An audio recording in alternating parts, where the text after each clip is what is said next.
सुप्रभात प्रिय विद्यार्थियों। आज हम करने जा रहे हैं रिवीजन। आपकी जैसा कि आप सब जानते हैं कल परीक्षाएं हैं और परीक्षाओं में महाभारत कथा से भी कुछ प्रश्न हैं। आपको कुछ इम्पोर्टेंट चीज़ें बता दूं कि आप कहाँ से इसमें से तैयारी करेंगे। सबसे पहले आप देखिए महाभारत कथा, ये मोस्ट इम्पॉर्टेंट है। अब इससे ज़रूर प्रश्न बनेंगे शीर्षक से। जब भी आप कोई पाठ शुरू करते हैं ना, तो पहले शीर्षक पे काम कीजिए, क्योंकि हेडलाइन जो होती है ना, दैट इज़ वेरी इंपॉर्टेंट। वो बहुत ज़्यादा प्रमुख है, बहुत ज़्यादा ज़रूरी है। उसमें से कई प्रश्न बनते हैं या उसमें से ही आपको आधा पाठ पूरा समझ आ जाता है। शीर्षक ही हमें पूरी कहानी बता देता है कि आखिर इसमें है क्या।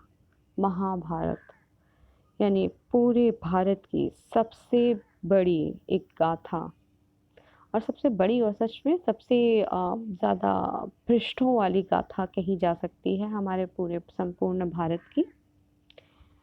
और दूसरी बात कि इस शब्द महाभारत कथा के बारे में जानकारी एकत्रित कीजिए। जैसे कि आप लोग आज पढ़ेंगे इसमें दोबारा से, आज का कार्य आपका रिपीट होगा कि महाभारत की कथा किसने लिखी है? वेद व्यास ने। ध्यान रखेंगे आप, वेद व्यास। महाभारत की कथा वेद व्यास ने लिखी है। व्यास जी ने महाभारत की कथा सबसे पहले अपने पुत्र शुकदेव को कंठस्थ कराई। सबसे पहले किसको कंठस्थ कराई गई है? शुकदेव को। इसे भी याद रखना है आपको। मानव जाति में महाभारत की कथा का प्रसार महर्षि वैशंपायन के द्वारा हुआ। वैशंपायन व्यास जी के प्रमुख शिष्य थे। तो व्यास के प्रमुख शिष्य कौन थे? वैशंपायन। ये ध्यान रखना है आपको। ऐसा माना जाता है कि महाराजा परीक्षित के पुत्र जन्मेजय ने एक बड़ा यज्ञ किया। इस महायज्ञ में सुप्रसिद्ध पौराणिक सूत जी भी मौजूद थे। सूत जी ने समस्त ऋषियों की एक सभा बुलाई। महर्षि सौनक इस सभा के अध्यक्ष हुए। सूत जी ने ऋषियों की सभा में महाभारत की कथा प्रारंभ की। महाराजा शांतनु के बाद उनके पुत्र चित्रांगद हस्तिनापुर की गद्दी पर बैठे। ये कथा शुरू हो गई। अब ध्यान से देखें, ये कहानी है जिसे लिखा है वेद व्यास ने। कौन सी कहानी? महाभारत कथा। किसने लिखा है? वेद व्यास ने। अब वेद व्यास ने लिखा है और वेद व्यास ने कथा लिखने के बाद अपने पुत्र को कंठस्थ कराई, याद कराई। कंठस्थ अर्थात याद कराना, और अपने दूसरे शिष्यों को भी याद कराई। उसके बाद क्या हुआ? उसके बाद उनके प्रमुख जो शिष्य थे वैशंपायन थे। और जब परीक्षित के पुत्र जन्मेजय ने एक बड़ा यज्ञ किया, तो वहाँ पर सूत जी भी मौजूद थे। और सूत ने सभी ऋषि मुनियों को इकट्ठा करके जहाँ पर महर्षि शौनक इस सभा के अध्यक्ष हुए थे, वहाँ उन्होंने कथा कहनी शुरू की, महाभारत कथा। तो तब कहानी शुरू होती है। और कहानी कैसे शुरू होती है? कुछ इस तरह कि हाँ, हस्तिनापुर की गद्दी पर बैठे थे कौन? पुत्र चित्रांगद। उनकी अकाल मृत्यु हो जाने पर उनके भाई विचित्रवीर्य राजा हुए।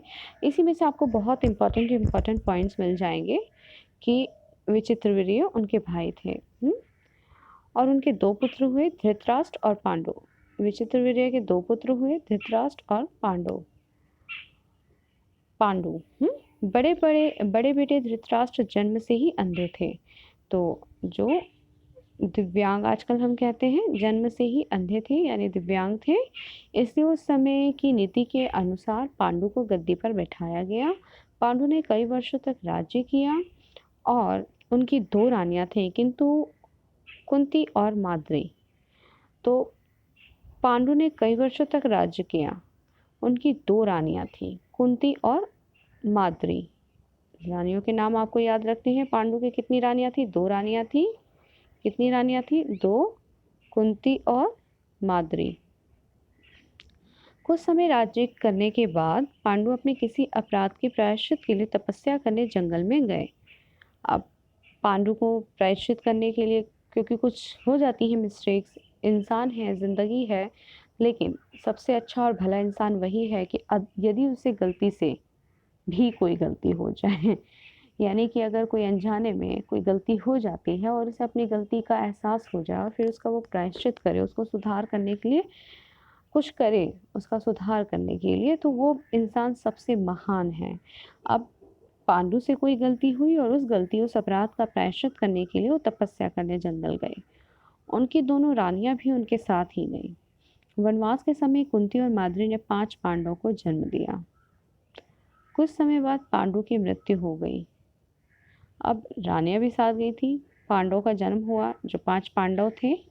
अब पांडु की तो मृत्यु हो गई, यानी उनके पिता की मृत्यु हो गई। अब पांचों बच्चे, जो अनाथ बच्चों का वन के ऋषि मुनियों ने पालन पोषण किया और उनको शिक्षा दीक्षा दी। तो इस तरह से आप देखेंगे इसी समरी में से आपको बहुत इंपॉर्टेंट क्वेश्चन मिल जाएंगे।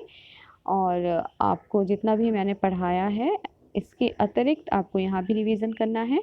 ये देवव्रत पाठ बहुत ज़्यादा इम्पॉर्टेंट है, इसे ज़रूर तैयार करेंगे, अच्छे से पढ़ेंगे। और यहाँ पे एक वो दे रखा है आपको, भीष्म प्रतिज्ञा। प्रश्न बनता है कि भीष्म की प्रतिज्ञा क्या थी, ठीक है। तो इस प्रश्न को भी तैयार करेंगे आप, और भीष्म के बारे में जितनी जानकारी हो सके एकत्रित करें। और इसके अतिरिक्त आप ये जो पूरा परिवार का ये खाका है, इस खाके को अच्छे से पढ़ें, देखें और तैयार करें। फिर भीष्म और अम्बा क्या थे और इनका क्या रोल रहा था, थोड़ा सा इसे देख लें। मैं आपको बता रही हूँ हमने क्या क्या पढ़ लिया है, साथ के साथ हमने विदुर भी कर लिया है, टेस्ट में आने की इसकी भी संभावना है।